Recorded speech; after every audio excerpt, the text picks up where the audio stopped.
Hi everyone, welcome to the February edition of Share It Saturday.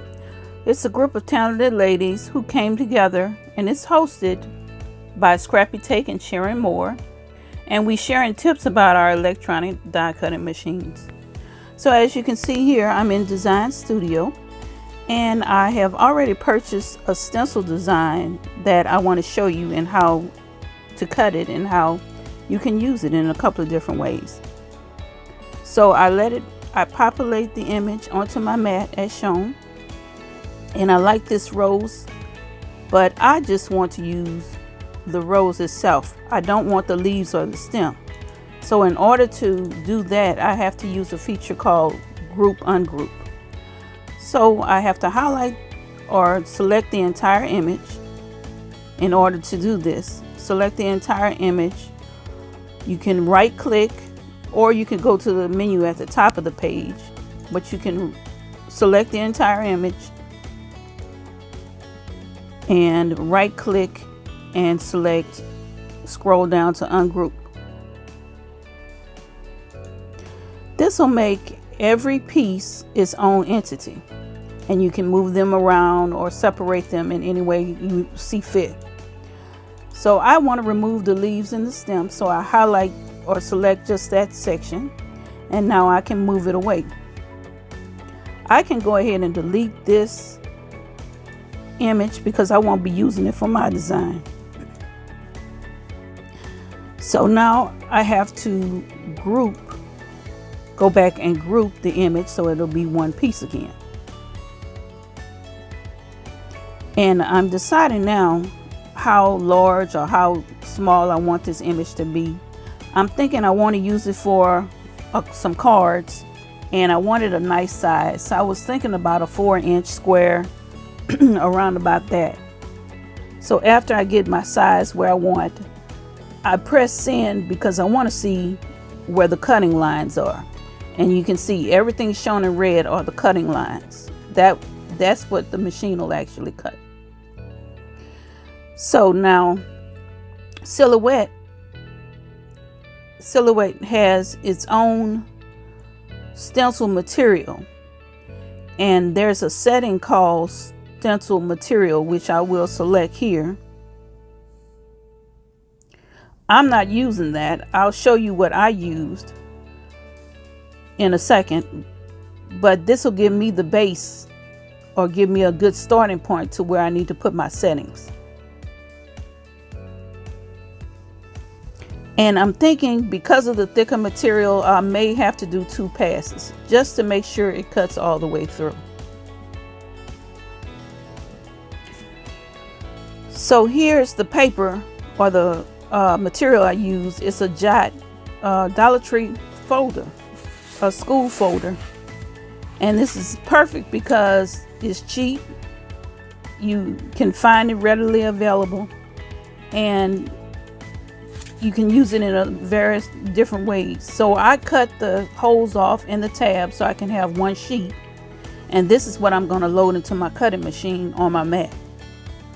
So for my final design, I decided to make a duplicate and cut 2 of the same image on my stencil paper. So I'm going to stick with the same stencil material setting. I did a test cut and it didn't quite cut through. So I'm going to change my blade to 4, but I left my force at 33 and the speed that it cuts at 2. So after doing the test cut and seeing that it cut through, it's ready to cut, sent to the machine. And it didn't take long. It took about 7 minutes to do 2 passes. And here's the final result. I love how it came out. It cut beautifully, no problems at all. I'm just being careful, but it comes right up, leaves all the negative space on the mat, and a couple little pieces here. So a little bit about the collab. These ladies is a group of us that we've come together, and we want to show you some ways that you can use your Silhouette, and maybe your Silhouette Brother Scan and Cut, or Cricut in ways you haven't used it before. So as you can see, it's a beautiful design. So here's how I'm using my stencil. I taped it down with some washi just to hold it in place while I was shading and coloring. I used my Distress Oxide in some rainbow colors and decided to ink up my images. I love these colors. I love the vibrancy they give and the brilliancy they give to pictures. So I think it was a good choice for this project. And this being a reusable piece of material, you can try it with a variety of mediums: inks, paints, colors, markers, maybe even some sprays. So I'm carefully removing my washi tape so we can see the final result. This is the moment I've been waiting for, so I love to see the reveal once you remove it, and it came out perfect, beautiful. So this is one I will use on a card. So let me show you what my final projects were. I ended up using these Elizabeth Craft dies, these sentiments, this thank you and this hello, for my projects. And the first thing that I created was this card. I made it on black paper. There's the image, the main point of the card.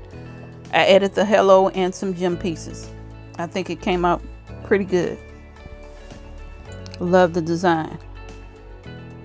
Simple yet perfect. And one other thing I decided to do, I stenciled up a sheet, a 12 by 12 sheet of these images. And I cut them and used it as cardstock and made this box. And just added the thank you there, and inside it holds some chocolates just to give you an idea of how roomy it is. So that's my projects today. Make sure you check out everyone that's involved in this collab. And I'll be sure to see you in the next Share It Saturday. Bye.